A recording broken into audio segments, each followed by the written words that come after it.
We have an example problem here.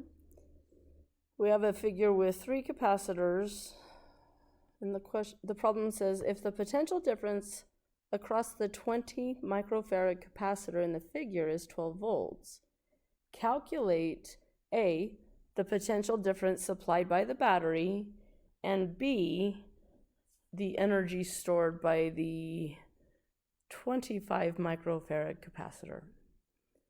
So our battery does not show a potential difference. Thus, question A is asking us to find that.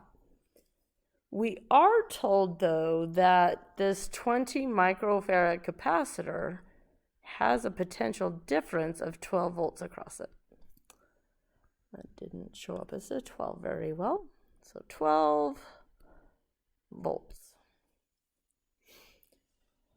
Now, I'm not going to do equivalent capacitance at the moment because I want to see what I can do with this information right here.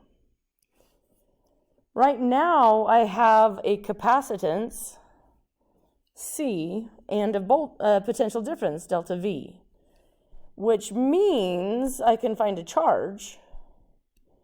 Charge is C delta V. So 20 microfarads, oh dear, microfarads times 12 volts. We find that there is a charge of 240 microcoulombs on this capacitor.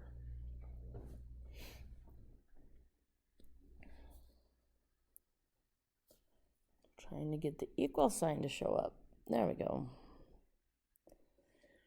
Okay, so now we know the charge on this capacitor as well. The question is that helpful? And the answer is yes. The reason why that is helpful, if I follow a path from the top of the battery to the bottom and choose to come down through this middle branch, I must pass by the 20 microfarad capacitor and the 30 microfarad capacitor. That means those two are in series.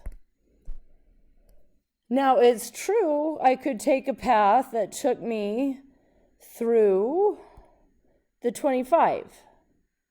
I could start at one end of the battery and go all the way to the right.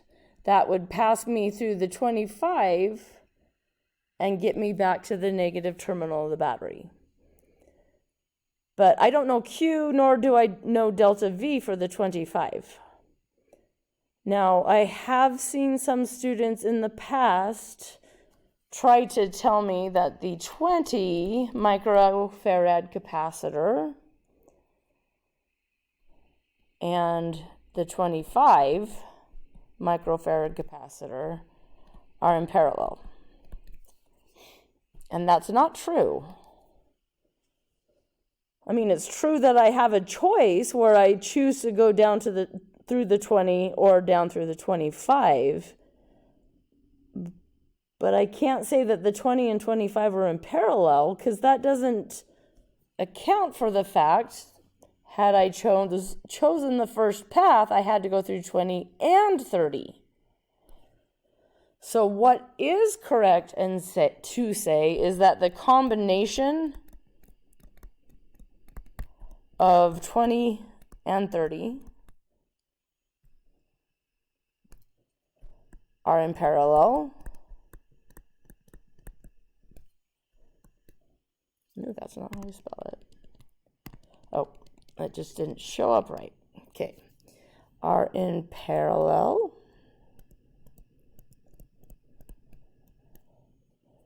with the 25.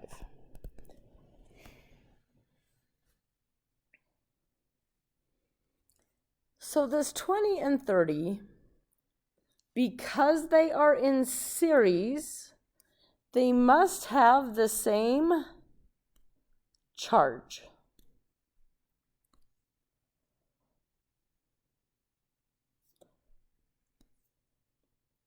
That means this 240 microcoulombs we just calculated, let's get back to the purple.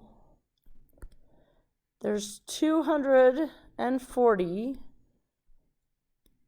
microcoulombs of charge on this 30 microfarad capacitor as well. I now have C and Q, so I can find a delta V. We're using this same equation over and over again. So Q over C will give us delta V. Q 240 microcoulombs, C 30 microfarads, tells me that delta V, 24 divided by 3 is what, 8 volts.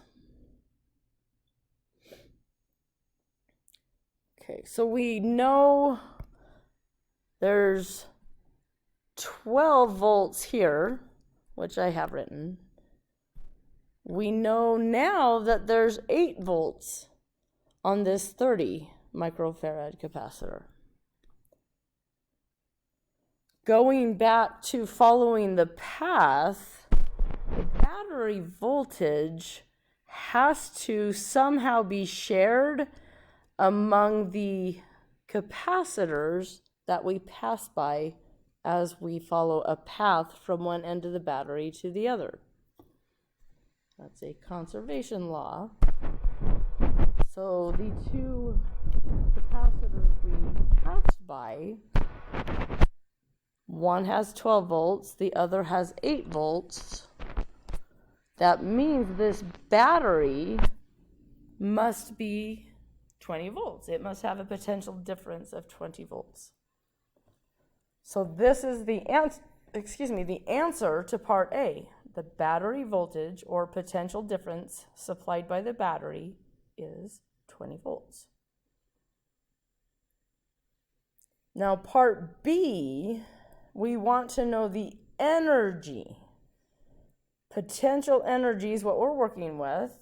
So the energy stored by a capacitor, one way to write this is the 1/2 C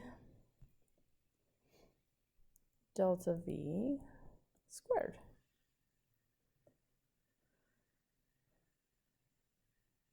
There's a serious lag right now. There it goes. There's the squared. Okay, we do know the capacitance. That's 25. That's given in the figure. But we must also know the potential difference, or charge. We could write the energy in terms of charge if we wanted. Okay, so potential difference. Remember, we had a second path we could take. We could leave the end of the battery, go all the way to the right side, pass by this capacitor, continue back to the negative end of the battery. As we've mentioned, the battery voltage has to be across every capacitor in the path. But there's only this one capacitor. That means this one capacitor must have all 20 volts across it.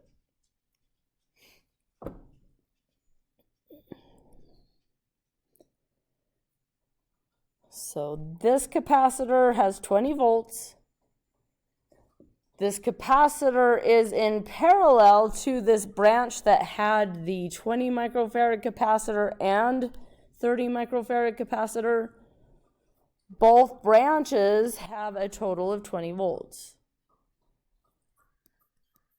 They're both in parallel, thus they must have the same voltage across the whole branch.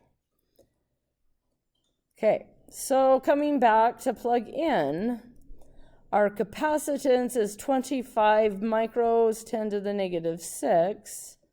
The potential difference we now know is 20, which we need to square. Oops, not G. U sub C.